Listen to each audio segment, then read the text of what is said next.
afternoon. I am Vicky McCullum with the midweek edition of our City COVID-19 News Show. We will be updating you on the latest information and resources around the COVID-19 pandemic while unpacking deeper issues as they emerge. We encourage you to get in touch with us. We would like contributions from movements, healthcare providers, and our audience.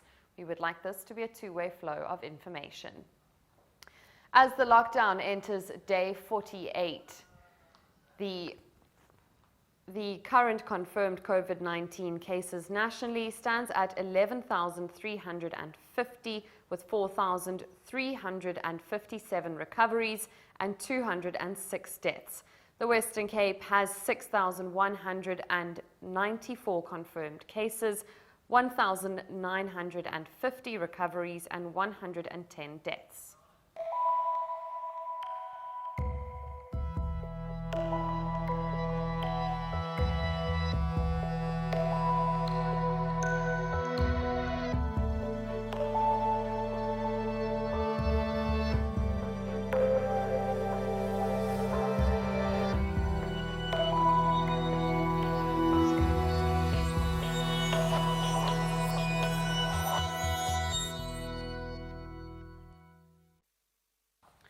The Department of Trade and Industry has gazetted a list of clothing and bedding retailers allowed to sell during the lockdown.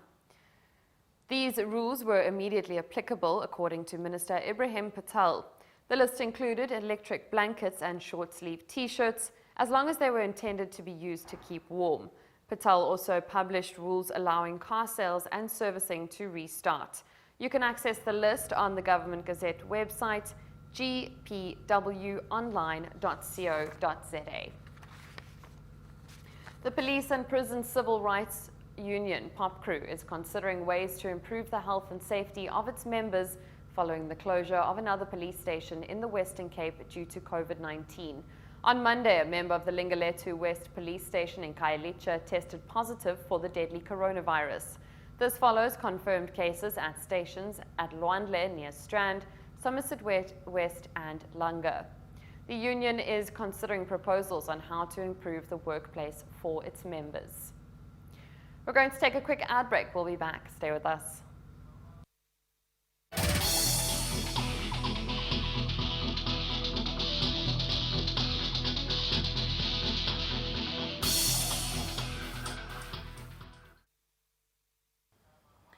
Welcome back. With South Africans now able to apply for the government-funded COVID-19 social relief grant, Cape Town TV spoke to the Director for Marketing and Communication at SASSA in the Western Cape, Shivani Waha, who urged citizens to apply electronically.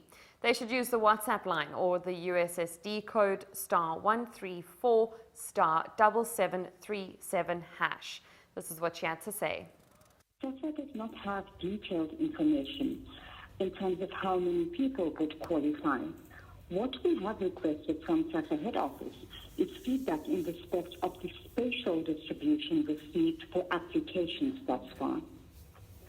For those who do not have access to technology and are unable to use these platforms to apply for the SRD COVID-19 grant, SASSA will deploy a total of 350 volunteers across the Western Cape. These volunteers will assist with beneficiary education on access channels, criteria, and will assist those who have no access to technology to manually complete applications for the SRD COVID-19 social grant. One of the qualifying criteria for the SRD COVID-19 grant is a person's ID number. Without your ID number, you would not be able to apply for the social grant.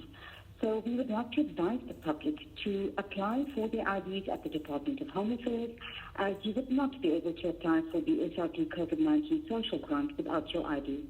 SASSA has provided social relief in the form of food parcels to over 10,000 people from the start of the national lockdown in the Western Cape. This was distributed throughout the province to those who qualified. There were a few minor challenges experienced at the outset with late delivery to some of our clients. However, these issues were resolved. The handling of food parcels will now be phased out, and this will now be replaced with the social relief of distress COVID-19 grant. Applications for the special COVID-19 social relief of distress grant are only done electronically.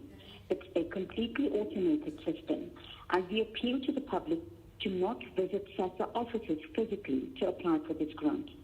If you need assistance to apply, there are 4 channels of applications that can be used. We have a WhatsApp number, which is 082-046-8553. We have a USSD number, which is *134*7737#. We also have an email address, which is srd@sassa.gov.za. People may also apply through the SASSA call center, and this is a toll-free number, which is 0800 60 10 11. The special relief of distress grant is a once-off application. Should you meet the criteria, and if you do qualify for the 350 rand, this will be paid to you from May through to October 2020. So this grant is only active for a period of 6 months. You know, we just opened our local offices yesterday, and we've seen huge influx of people, and people don't understand that, we've got only 1/3 of our staff working at the moment, and we've got specific grant type days where we've separated that for on a Monday and Tuesday we would only see our old age clients, on a Wednesday we would do our child support grants, and on a Friday we would only do disability grants and appointments. Basically, we don't want people accessing the office physically for these SRD applications and for inquiries, because there are automated systems for that. Prison warders at the Voorburg Correctional Centres, medium A and B sections, are on a temporary strike. They have demanded mass testing after a second positive COVID-19 case was confirmed at the facility. The demonstration followed a probe into the death of an official who recently tested positive for COVID-19 at a correctional facility. DCS spokesperson Singabako Khumalo said there was an ongoing mass screening and testing at all correctional centres depending on the capacity of health at district level.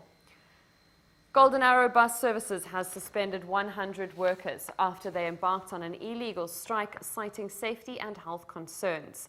The employees alleged the company had failed to protect them from contracting COVID-19 after 20 employees tested positive. They were also the victims of robberies, including a recent incident in which robbers posed as essential workers. Spokesperson Bronwyn Dyke-Beers said an interdict was granted to prevent employees from intimidating others and disrupting services in the future.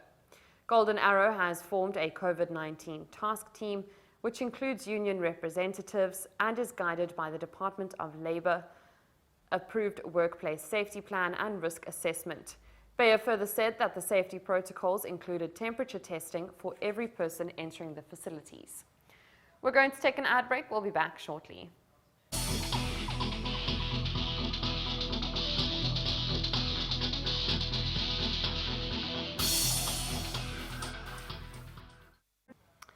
Welcome back. You're still watching Our City COVID-19 show with me, Vicky McCullum.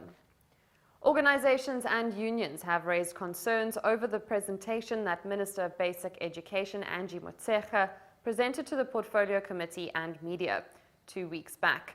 Tomorrow, the Minister will brief the media on preparations towards opening the schools. We spoke to Leanne Jansen-Thomas from Equal Education about this. Good afternoon to the viewers and good afternoon to Lynn. I am joined by Lynn Jansen-Thomas, who is the Head of Communications from Equal Education. Today we'll be talking about the presentation that Basic Education Minister proposed to the Parliament on the plans of reopening the schools. Lynn, thank you so much for joining us today. That's no problem. Thank you for having me. Yes. So Lynn, please tell us the stance of which Equal Education has on the presentation that Basic Minister presented to Parliament and the media briefing that we had 2 weeks ago.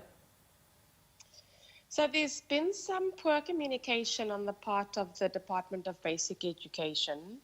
There was a presentation to Parliament, and then there was a media briefing by the Basic Education Minister, and there was contradictory and inconsistent information presented. And so what we're saying is that, what Equal Education members are saying, that schools have to be provided with all the non-negotiables to be able to open safely.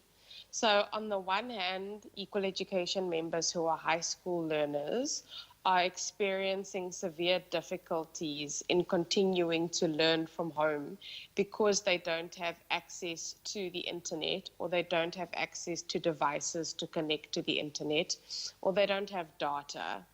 But on the other hand, many of them are also going to go back to schools that don't have access to water, where there are plain pit latrines, and those are all the sorts of issues that we're worried about. So when schools do reopen, we need to be sure that all schools have been provided with the non-negotiables.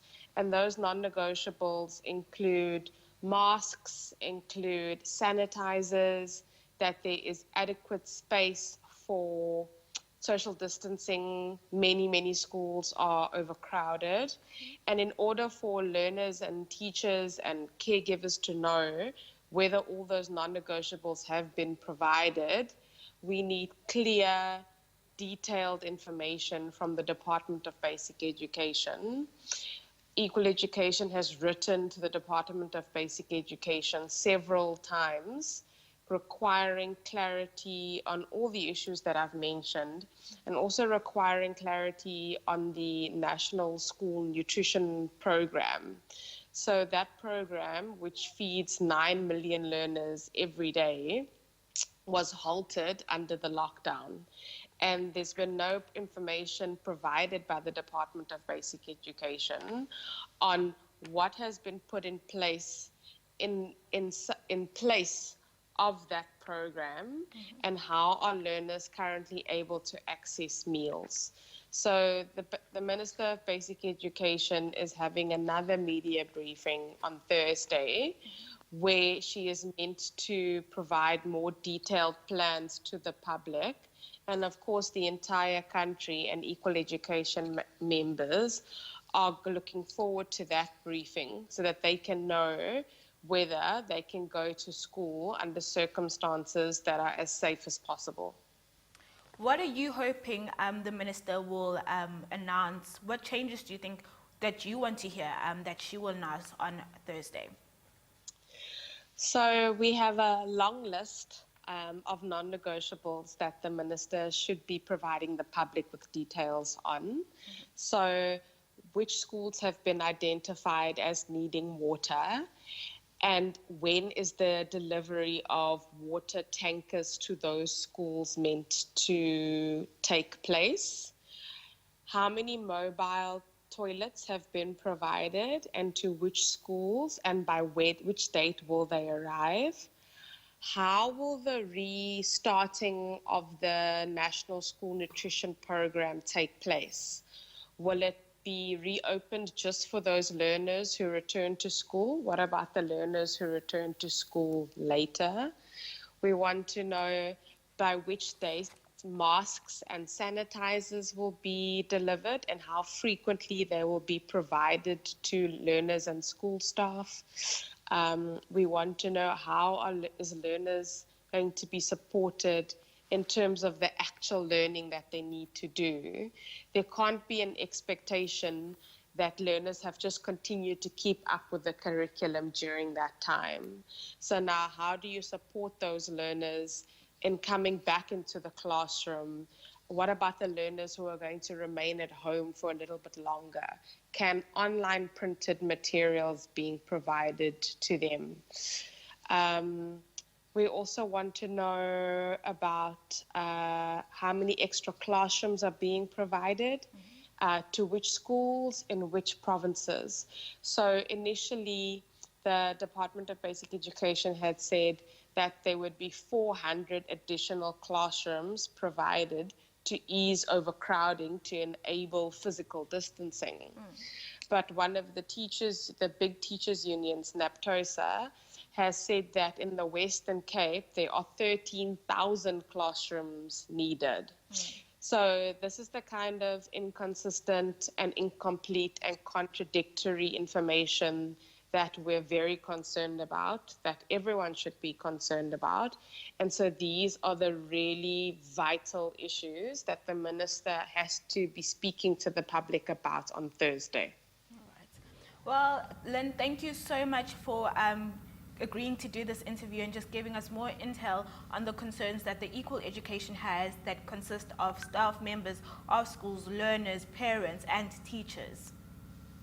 That's no problem. Thank you very much for having me, and I look forward to speaking to you again soon, subsequent to the minister's briefing. And I just want to encourage all citizens out there to continue to demand transparency and accountability from government at this time. All right, thank you. Well, there you have it. That was Leanne Jansen-Thomas from Equal Education. It's back to you, Vicky.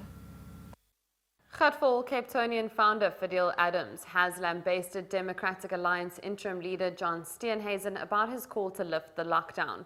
Adams did not mince his words when addressing Steenhuisen. Here is a video of Adams condemning the DA leader. Good day to you, Mr. John Steenhuisen. This message goes to you. I'm going to keep it short. You had a 14-minute clip. I can't do that. Mr. Steenhuisen, you talk about the suffering of our people in difficult times. Let me advise you, or let me draw your attention to the fact that we, the people of color, suffer most of the time through repressive policies brought by the ANC and the DA. Mr. Steenhuisen, may I advise that next time when you introduce yourself to us, speak to us as the shop steward for big business or big interests, because that is who you are. You did not speak for us. You did not speak to the poor. You see, the suffering you speak about, my people know hunger most of the time. You just don't care about it. Your attention is forcibly drawn here because of money government is given to you to distribute. What your councillors do is they give us peanut butter in packets. Never heard of it before. You talk about our health system. Let me tell you something. If this lockdown is lifted, hospitals won't cope. Doctors will have to play God to decide who gets the ventilator or respirator and who doesn't. I don't want that job. Mr. Steenhuisen, lifting this lockdown to save big business will kill many South Africans with underlying illnesses like TB and HIV. And in those two fields, we happen to be world leaders if you don't know. Mr. Steenhuisen, I get your concern about the economy, but you know what? Here's my feeling, man. The economy is screwed. It was screwed before Corona. We were poor before Corona. We'll be poor after Corona. I don't understand what the fuss is about. If corporates go down, corporates go down. There'll be new ones after that. It's kind of how it works. You speak about an authoritarian approach to govern. Mr. Steenhuisen, it is your DA that wants to give law enforcement powers to kick down our front doors and search and seizures without warrants. I don't hear you criticizing that. You speak about people's dignity and the inhumane approach. Take us to Strandfontein camp where people were hoarded like animals, underfed, underhoused, and you charge 32 million rand a month for it. Mr. Steenhuisen, I draw your attention to the fact the Americans are looking at 200,000 deaths, corona-related. Mr. Steenhuisen, they don't have our density. They don't have a Kailicha Langa. They don't have our levels of HIV and TB. Let me tell you this, John. If anyone is going to force the president to lift this lockdown, it's going to be a doctor, it's going to be a scientist, not an underqualified man who's only in his position because he's John Steenhuisen, you make me miss my money. At least my money used to make sense half of the time. I'm telling you this, guys, I'm not speaking to John, I don't care about him, because he doesn't speak for us. You know, he wants us to go to work to save business. So the cashier gets sick. What color is the cashier? Petrol attendant gets sick. What color is the petrol attendant? So the factory worker gets sick. What color is the... You know who's not going to get sick is the people in the offices who have minimal contact with the have-nots. The people who can spray all day, who can wipe their feet, quarantine, self-quarantine. How do we self-quarantine? Let's say you get corona, Hamatsi, Ricardo. You get corona at work, you go home. You give it to your 70-year-old grandmother, she's dead. Steenhuisen doesn't care. Because he doesn't care about us. Steenhuisen, you don't speak to us, John. You speak about us. Sadly, we've given you the mandate to govern. It's a mandate we will take back. Maybe not in this election, but very soon. I'm sick of the DA treating us like we don't exist, man. How dare John Steenhuisen put profit before people? This is about our lives, guys. I'm concerned with society surviving. The economy is a second thought. I'm sorry, I have to say it. I'm not concerned about the rands in the sense, I'm concerned about the lives. You want to put people back on trains? Lift the lockdown. You know what? I disagree with many things that Cyril does, man, but Ramaphosa's got the lockdown spot on thus far. The only thing Cyril needs to do is he needs to stop the stealing so that the goods and the food can actually reach the people that need it. John Steenhuisen, you did not have a constituency in your own province. You had to move here to go to parliament because your right-wing views will not be tolerated anywhere outside of Cape Town. Now, underneath that liberal suit, I suspect is a khaki underpants. John Steenhuisen, come on. It's 2020. Care about everyone, man. Parliament's Portfolio Committee on Transport heard a briefing by PRASA on the state of the railway services across the country. Transport Minister Fikile Mbalula attended the meeting. He lambasted the network but said some progress had been made in terms of fixing PRASA. Interaction between rail and the bus is key in terms of that program that we're putting in place. And over the long term, we also would want to see, what I mentioned earlier around the possibility of looking at how, some of the, outlying areas, rural areas could also be integrated. But, in the short term, we need to turn it around and ensure that it's stable. And then we can look at the other, issues that can make it sustainable. Honorable Lisa Mangu, the targets, look, I think, the target issue is we take it. That would have been, for us, set as the minimum. But in terms of, where we're looking at, we're saying SMM, so EMEs and QSEs, we're looking at 30%. But again, these are not, for us, as I said, we're looking at them as minimum targets. And they also would be, we'll be looking at them per project because, the requirements differ. But the points are well taken. Ours is to ensure that, we bring in black companies into our, fold, particularly women-owned companies. And one of the areas that we were seeking to ensure that we really make a big dent on this is on the central line programs, where we want to, roll out and ensure that we bring in, SMEs, black companies, black women. But I think the point is well taken. We'll look at and express, our targets. Even, we don't have to wait till the next meeting. We will, articulate them back, to the committee through the department. The issue around the DBSA, as far as I have been here, I think it was it seems to, for me at least, to be an issue that was dealt with before I arrived. We do not have the DBSA as a partner or appointed within PRASA. The panels that we are setting up are to ensure that PRASA Tech is properly capacitated, through service providers and contractors that will work with us.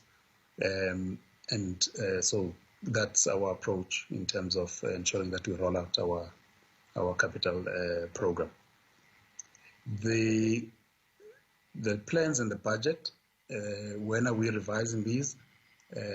Chair, we've got, I think it touches on a point that was raised also earlier around the expenditure, that keeps rising. We've been working on this over the past few weeks. I've instructed our ECO team and the technical advisors to look into it. Currently, we've got a budget deficit, of about 3.9 billion. But given the capex that is in our bank account, we're looking at least interest at the stage of about 1.1 that we'll receive from them. So it drops the budget deficit to about 2.8. Now, the task that I'd given management, EXCO and the technical advisors that have been working on and the committees over the past few weeks is to reduce that budget deficit.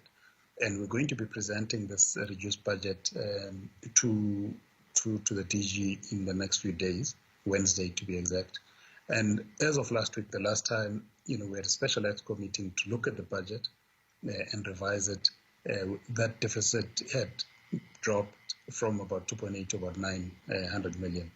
So that's the work that is on the go. And by the time we discuss with the DG and, take them through and hopefully and eventually Treasury, we want to be able to say, this is what we've done, looking at our costs and, dealing with them decisively. And that work is on the go. And I think we will have some good outcomes there.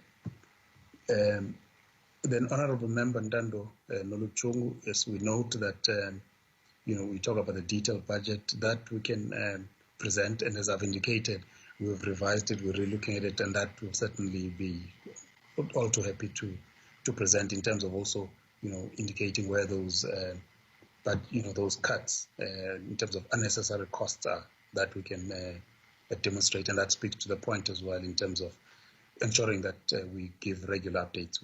We're happy to do that as and when required. Honorable Member Makosini Shabangu, some of the items I didn't quite get, maybe they're also not directed at myself. Generating of income, as I indicated, the issue, a big part of the issue, of course, it's an operation that is not working well. Our tool of trade are our trains and of course our buses. So that income, the income that we generate, or at least the process income, is on 4 areas. It's rail fare revenue, bus fare revenue, and then rentals, from our stations, and then the operating subsidy. So on the rail fare revenue in particular, the fact that our network is porous and you're able to get fare evaders, it generates a leak in terms of potential income. But also internally, the things that we were supposed to, we should have done in terms of ensuring that our geo programs are in place. We've got components to get our trains, back on track, as well as also ensuring that security is in place. We don't get vandalism. Our lines are always, in operation.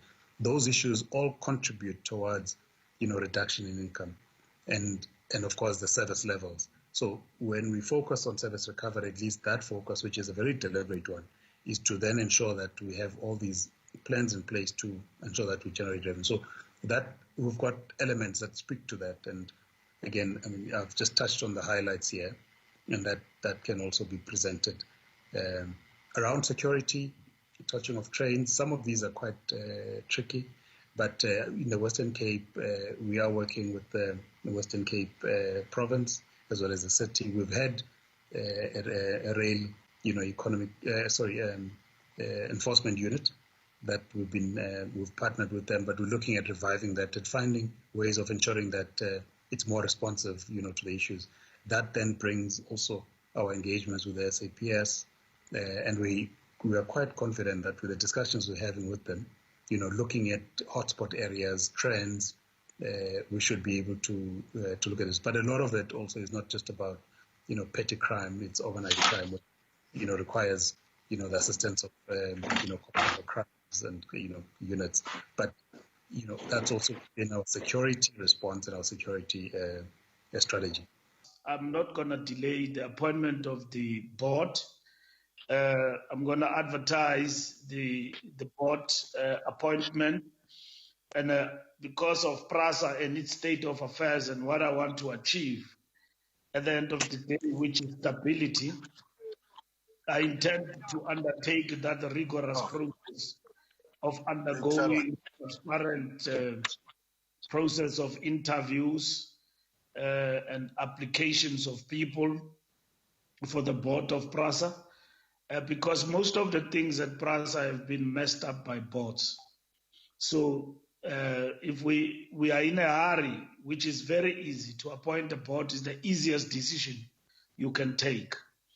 But with PRASA, it didn't work over the years. All boards, I think, were faced with different challenges. Others tried their level best, but they were either in conflict with the management or in conflict with political principles in the form of the minister. So we have had that situation, but that place is broken. It needs time to be fixed, but it needs stability. There's been a lot of untouchables. Come back, Octavia and Lovu will brief you on the latest on social media.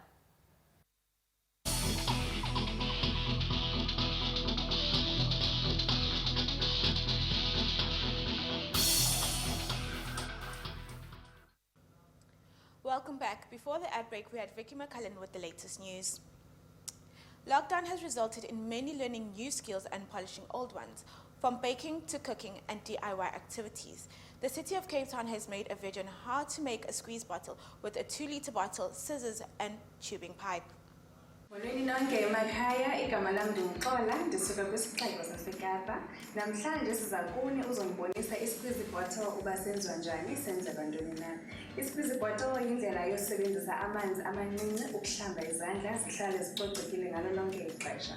Izinto ozidingayo ukwenza i-squeeze bottle yi-2-litre bottle oyisebenzisayo noba yidrinki. Asithandi usebenzisa ii-chemicals kuba ii-chemicals ngaba nobungozi ebantwini. So i-2-litre umbhobho ongafumana nakweyiphi na warehouse ekufutshane, isiciko sebhotile, isikere okanye imela. Ungasebenzisa neplastiki ukongeza. Udinga uqokoza isiciko ngesixhobo sakho sibukhali. Xa uqokoza uba ngumntwana omncinci usebenzisa ubhuti wakho okanye umama wakho noba yitishara basesikolweni. Uqokoza imiqobo emibini, oyi-1 ngowomoya, owesibini ngowopipe xa uzamsebenzisa emanzini. Ukudibanisa izixhobo zakho, uthatha isiciko ufake umbhobho komnye wale mincamo obuyivulile. Njengoba senibona amanzi sendiwagcwalisile kwibhotile yam, gcwalisa ibhotile yakho ngamanzi, wandule ukufaka upipe wakho. Ujije isiciko uqiniseke uba sivalekile, utsale umbhobho wakho ulingane. Vala owesibini umngxuma kule mingxuma emibini ubuyibhobhozile, ucofe ibhotile yakho kakhulu ukuze amanzi azophuma. Uyeke omnye umnwe wakho lo uphaa phezulu, kulapho amanzi aphuma khona, apho uzawubasa ngawo izandla. Ukuhlamba izandla, manzisa izandla zakho kancinci ngamanzi, uthambise isepha uze ukwazi ukwenza ugwebu. Hlambisisa izandla zakho, uhlambe ngemva, uhlambe phakathi kweminwe, uhlambe apho khona kukho ubhontsi, kumacala omabini. Hlamba izihlahla zakho kuba izihlahla sizibeka kwindawo zonke phezu kwetafile. Qiniseka uba uhlamba kanye-20 seconds, ungaziculela ingoma phakathi noba yi-happy birthday song kabini, nayiphi na ingoma oyithandayo, wandule ukupura izandla zakho. Kuyo yonke lo 20 seconds uyahlamba, uyapura. Ndizipurile izandla ndizigqibile. Xa ugqibopura izandla uyazisheka uzi-airdraye okanye usebenzise itawuli eclean noba yi-paper towel. Awufuni usebenzisa impahla leyo unxilileyo kuba impahla oyinxilileyo ingaphinda ibuyise ubumdaka nentsholongwane kwizandla zakho, ufanele ongakhange azihlambe izandla. Xa ugqibile uhlamba izandla zakho, unyusa umbhobho wakho, amanzi azongena, uyawabona buyele ebhotileni ukuze ukwazi ungasebenzisa amanzi amaninzi.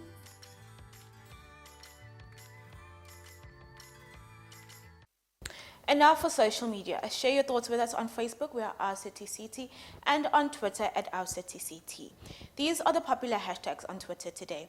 Hashtag #EndTheLockdownSA. South Africans are certainly getting hatful of lockdown. If today's trend is anything to go by, and if they're wondering if it is all worth it, perhaps it's time for the president to talk to the nation again. Lungile Tom. The ENTA ENG camera person had tested positive for COVID-19 last night and sadly passed away this morning. This news has left many in the media industry shocked and saddened. The Our City News team sends our condolences to his family and colleagues. May his soul rest in peace. After the ad break, we'll be crossing over to Vicky McCullen, who will share information and resources and places of safety that you can use during this period. Stay with us.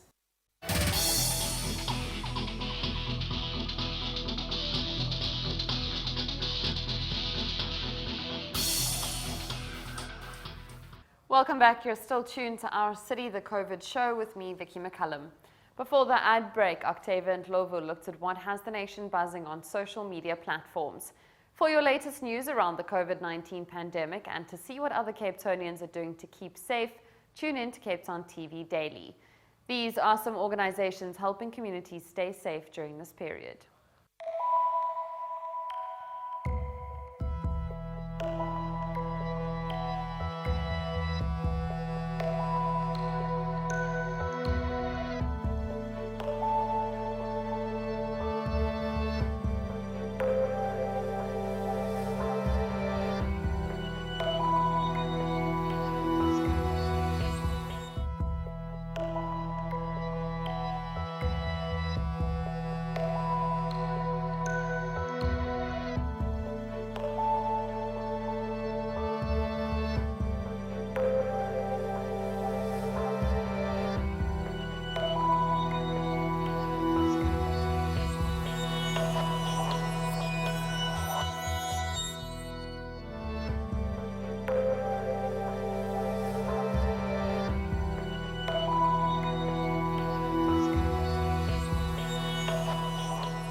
That's all we have for you today, but if you have something to say, we want to hear from you. You can send your comments, news and questions to us via Facebook at Our City CT, on Twitter at Our City CT, or email us ourcity@capetowntv.org. You can also call us on the number 021 448 448. From me, Vicky McCullum, and the Our City team, goodbye.